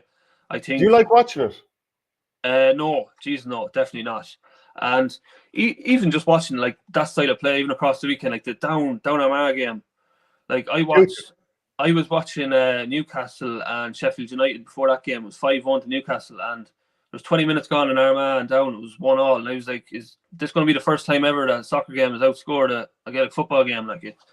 But I think in general there's a bit of creativity gone out of the game. Just I don't know, like there's lads turning down kick passes, turning down shots, and I think it's been coached out with players, and I think it's nearly a problem that like inter-county training is so structured now that like I suppose if you're out kicking before training, or if you're out on the training field, like a strength and conditioning coach or a physio is nearly like you're going to get injured, like get off the field. It's all about GPS stats, high speed meters, staying out of the red zone, all this crack. So like you're expected to be there an hour before training, and then like there's lads warming up to warm up these days. Like you're doing band work, you're doing prehab, stretching, all this crack. And I completely get it from a professional point of view that like everyone goes on to the training field at the same time, and you're bouncing from your strength conditioning coach might do a few movements, bit of speed work, and then you go to your next drill, or kick outs for and against, game based scenarios, attacking, defending. And then all of a sudden it's gone past 9 o'clock and you're like, get off the field, get showered, get your food. We have to do all this again now on Thursday or Friday. And that like a club training that's a bit more relaxed. And I get it, like lads are traipsing onto the field different times. But like that kind of 15-20 minutes where everyone's just kind of not messing around, but like trying things and talking to one another. And if I'm an inside forward, I might say to my number 10 or 12, I'd say go out there to the 45, towards the wing, and I'm going to run towards you and then double back to the 15 corner and just get 10 balls and keep doing that. And like if that situation comes in a game, you're way more likely to try it because you've already seen the picture in your head and it's muscle memory. And like I think even watching intercounty players, like there's better players out there, and they've more in their locker, and there's better there's better stuff than what we're seeing, and that's why I nearly prefer watching minor and under 20 games, like, because you're more likely to see something like off the cuff. Yeah, and like there is a balance though. As a county manager, you want to feel like, well, we've got the basics of the setup for kickouts or puckouts covered. Because if you don't, you will get ripped apart. And there might be a thing where you're in year one. Let's say Jim McGuinness is in year one. Most of these players have never played under him before. And he's coming up against Dublin, who have been doing this and evolving this for year upon year upon year. Or maybe you could say the same about another county who's had a bit of continuity. If they get beaten on the basics, on the initial setup, they'll get absolutely slaughtered in the coverage, but also they'll get slaughtered by the opposition team. So I totally agree with you. I think some of the best stuff happens before training when you're just pucking around, kicking around, and you're just relaxed. And I think, yeah, like you said, a lot of players are almost pre-programmed to not shoot because they're never put in a position to do that. But I can understand the other side of it too. And like as a player, Keane, is that message ever put across to you that like, look, lads, we need to work on this. And if you need to work on popping shots over from whatever angle, you have to do that in your own time? Yeah, like I think even like you're relying on your shooting or whatever it is, I think that's nearly more on your responsibility anyways, because like you talk about messing around there before training, like there's a fine balance here, because I know anyway, for me, like what it really drives me mad when like there's probably same in the hurling sense, like you might have like you have one free take or maybe two, and you go down and there's like 10 lads lined up in the 45, like 45s, or there's lads taking penalties and all this. Like it's great crack and all, but like it's completely useless to you on a game day. Like, and you're just like, just shoot from the top of the D, like where you're going to be shooting from in a game, and be a 7 or 8 out of 10 there, and you get yourself onto the team. Like, do you know what I said, Keane, last year with the team I was coaching? I would show up, and the amount of times that lads would just be, and this is the same across the country, lads are just there practicing sidelines. And yeah. Look, having been a player, you know, I do that as well. But then you think of it from a managerial point of view, and you're like, we're not going to have a load of sidelines in the match. And to be honest, I don't necessarily think we're going to score many of them either. So would you not just practice a few shots instead? But yeah, look, I get the point. But we don't want to suck the joy out of it totally. Like practicing sideline cuts or kicks is a bit of crack, and you want players to enjoy it. So there's a tough old balance to be found there. Yeah, it's a fine balance. Yeah. I don't know. I suppose you really need to create a culture like that. It's player driven, and you're going after maybe certain. You might have 15 or 20 minutes where you're taking it properly serious. But yeah, no, it's the same in football. Like there's lads hitting outside the boots from the sideline and all this stuff. Like it'll get you views on TikTok or whatever. But geez, I was a Sunday afternoon when you can't put the ball over the black spot. It's completely useless to you. Yeah, it's true. So then the other game that you mentioned there, Armagh beaten down for a finish and holding onto the ball for 2 or 3 minutes at the end, killing the clock. It was basically basketball in the sense of clock management. And you could say the same about American football. There's an awful lot of talk about clock management. That's kind of grim to watch. I mean, it was brilliantly worked score. So the execution from an Armagh point of view, I couldn't credit it highly enough. But in terms of being able to do this, kill the clock, work one last scoring opportunity so the opposition doesn't even have a chance. Oh, would you say down you need to get after them harder and press them higher? Or do you say that this is a flaw within the sport? Yeah, it's hard to know. I definitely think it's too easy to keep the ball in football. I suppose we talked about that a couple of weeks ago. I think the field is so big and there's no rule that you can't, like in soccer there's offside, so you can press up. The team can't go in behind you. They're going to be offside. Basketball, you can't go back over the halfway line or whatever. It doesn't take that much skill to hand pass the ball from me to you. You can pull a fella off the street, like, and in a half an hour he'd be able to throw the ball over and back. Inter-county players with high skill level, like it's not that hard to do. I suppose down, it's hard to get out and get contact on and press when you're after playing 70 plus minutes. Cork found that out against Kerry as well the week before. I don't know, as you said, from an Armagh point of view, it's, textbook, a kick into the full forward line, a runner off the shoulder. It's every club team in the country does that drill. But yeah, no, I totally agree. I don't know what the fix is. Consecutive passes in a row, you can't go back over halfway. I don't know. Yeah, I like the idea of the non-back pass and goalkeepers, unless they're in the opposition half, not being allowed to receive possession from a teammate. I think that would help somewhat, but I'm not entirely sure. And actually, I don't think it's too far away in hurling either that the quick 1-2 with the goalie from the puck out, that might be gotten rid of as well. Is it a lot? It's a lot harder though to hand pass the ball around hurling, is it not? No. It is initially, but if you rep it enough, you can see now with Limerick, they're at times they were making game of Tipperary, really just popping it around them. Yeah, I suppose. Yeah, and some of the better teams out there, and again, this is down to have you repped this over and over and over. The teams that have, they're making Egypts out of the opposition at times. So I think it's ultimately going to be as big a problem in hurling. Maybe not quite as big, but we're getting there as well.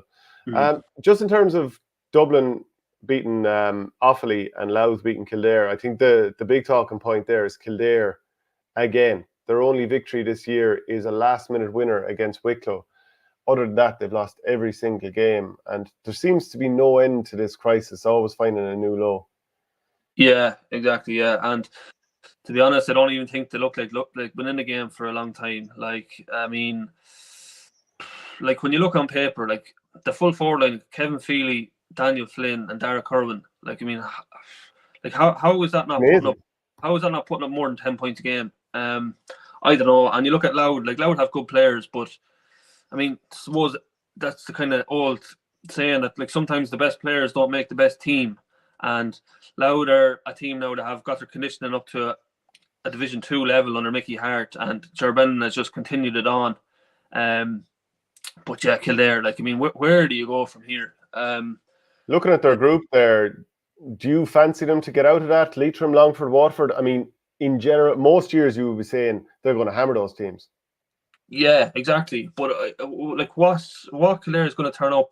Like, will that management team be there next year, even if they win the Tailteann Cup? Like, will the players be thinking that? I'd say a lot of players' phones are ringing off the hooks from people in America.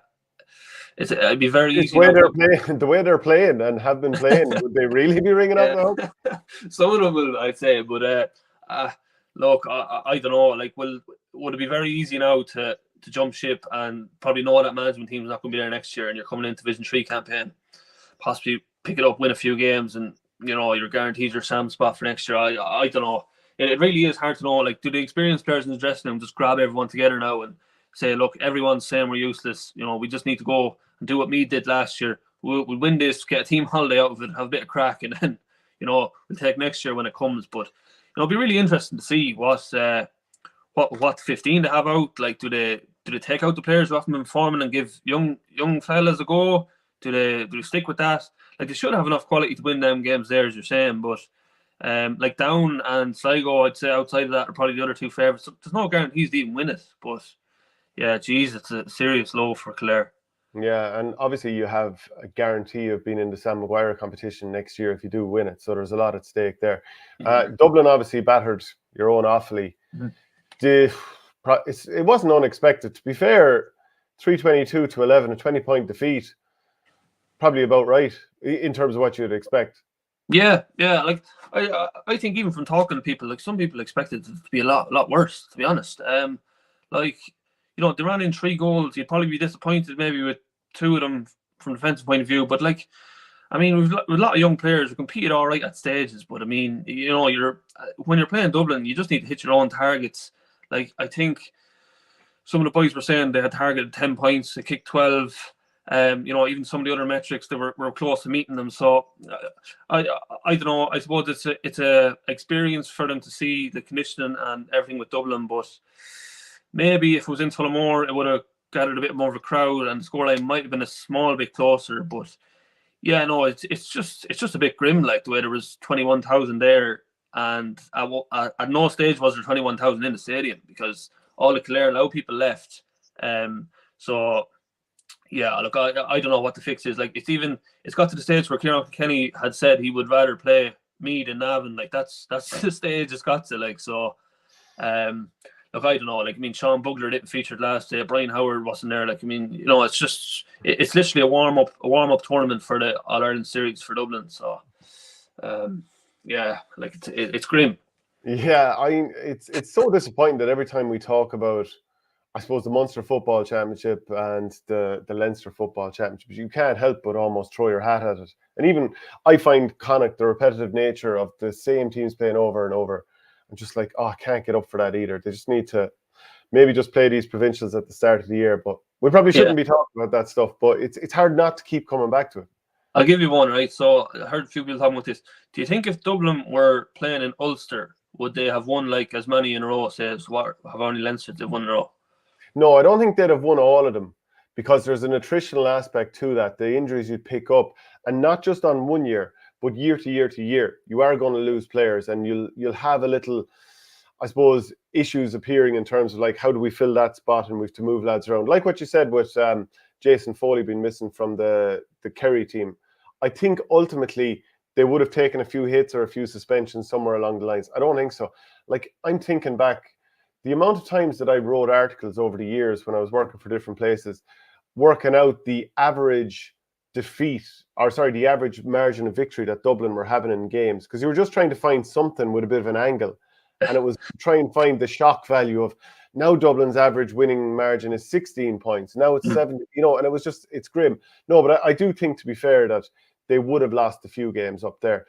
And the venues is another part of it. Like, if they had to go to Ballybuffet, if they had to go to the Athletics Ground, like these brilliant venues, and it would actually be so cool to see Dublin going up to play in the Athletic Grounds. I don't know if you ever played there. I once had a taste. No, I didn't. And it's just a class venue. And I never played at Newry or anything like that, but it's such a cool venue. And it would just be something different. And I'm sure the Dubs would love it as well. But yeah, what do you think? Do you think they would have lost if they were in Ulster all those years? Yeah, what you're saying there, I think if they had to go to Ballybuffet and Clonus, probably not. But I think if they got quarter, semi, and final in Croke Park, I think they'd probably go close. But I think, like, if they were to be beaten, like, I think they have Leinster teams beaten into submission. Like, I think, you know, like Kildare and Meath, like, it's grand, you know, you're saying you're playing in division, whatever division you're in, but then you're coming out and you know ultimately it's coming down the line, you're going to take a hammering. And it's almost like Man United under Alex Ferguson or New Zealand or whatever. They just have that aura that, like, you know, it's over before it's even started. And, like, you know, you can stand in front of a group of players and say whatever, but, you know, it's when you're out there and it's basically a home venue, and, you know, even if you do get close to them, you know, you have the hill there sucking in the ball like the cop end, like, you know, it's I don't know, like what other sport would you let the best team play every game at home? Like if Man City were playing every Premier League game at home, sure, they're winning the league every year anyway. But, like, I'll throw this at you as well, Keane. What other sport would you allow several years to go by? We're now in the 5th year that we haven't seen Kilkenny play Tipperary, and I'm sure there's a load of examples because of the system in Gaelic football as well. Where, like, when did Galway last play Dublin in the championship? 2018 anyway, definitely. Not sure since then.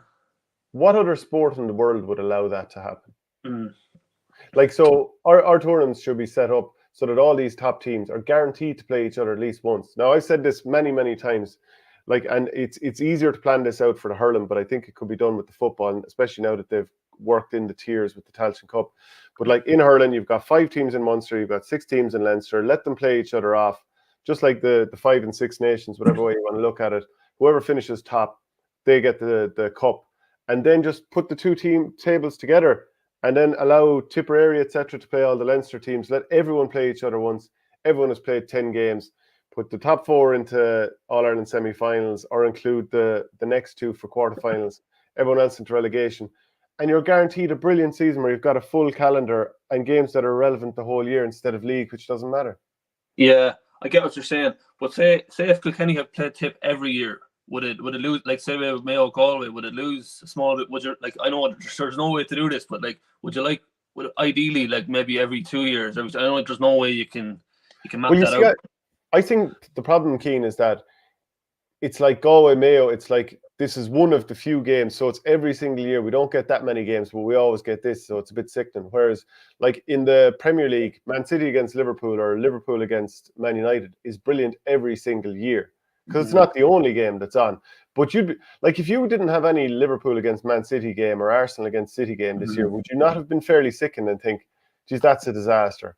Yeah, and like that was the thing. That was the kind of argument with the Super League when that was going to come in a few years ago. Like they're basically saying you get Liverpool against Real Madrid every season, but then some people say like the beauty of that is you get it once every 5 years in the Champions League. But if they were playing every year, maybe it loses a bit of the shine. I don't know. Yeah, it's hard to know. Yeah. Well, look, we've a load covered there. Some planned, some unplanned, as always, Cian. Just a reminder, there's a load of stuff on the Patreon as well. If you want to get some columns, there's some videos looking at basically what I do with Tipperary and a lot of that, actually. But another grim weekend maybe ahead for me, Cian, watching my county hurl. But thanks very much for joining us. Plenty of positive comments about you, as always, Cian. And we'll be back again next week. Thanks very much. Cheers, Shane.